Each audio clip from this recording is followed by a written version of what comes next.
Salam Media Sriwijaya. Kopda Muslimin, otak pelaku penembakan terhadap istrinya, Rina Wulandari, meninggal dunia di rumah orang tuanya di Kelurahan Trompo, Kabupaten Kendala, Jawa Tengah, Kamis, tanggal 28 Juli tahun 2022. Irjen Polisi Ahmad Lutfi Kapolda Jawa Tengah yang datang langsung ke lokasi kejadian membenarkan meninggalnya Kopda Muslimin. Kopda Muslimin dilaporkan meninggal dunia sekitar pukul 7 waktu Indonesia Barat. Tadi pagi pulang ke rumah orang tuanya, kata Lutfi, Kapolda Jawa Tengah. Menurutnya, Kopda Muslimin yang pagi ini tiba di rumah orang tuanya sempat meminta maaf kepada ayah dan ibunya karena telah melakukan perbuatan yang salah.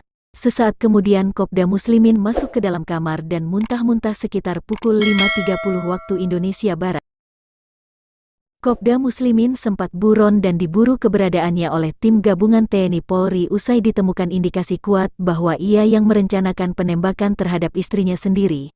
Nama Kopda Muslimin mencuat usai sang istri, RW, menjadi korban penembakan yang terjadi di kediamannya, Jalan Cemara 3 Banyumanik, Kota Semarang, Senin tanggal 18 Juli tahun 2022. Saat hendak turun dari motor, RW sempat diikuti oleh beberapa orang yang mengendarai sepeda motor. Perlahan, rombongan orang tak dikenal tersebut menghampiri RW yang sedang turun dari motor bersama sang anak. Sontak, salah satu dari mereka mengeluarkan senjata api dan melepaskan sebanyak 2 kali tembakan. Satu tembakan mengenai perut RW hingga dilarikan ke rumah sakit oleh warga sekitar. Kini, RW tengah menjalani perawatan intensif di RSUP Dr. Karyadi Semarang.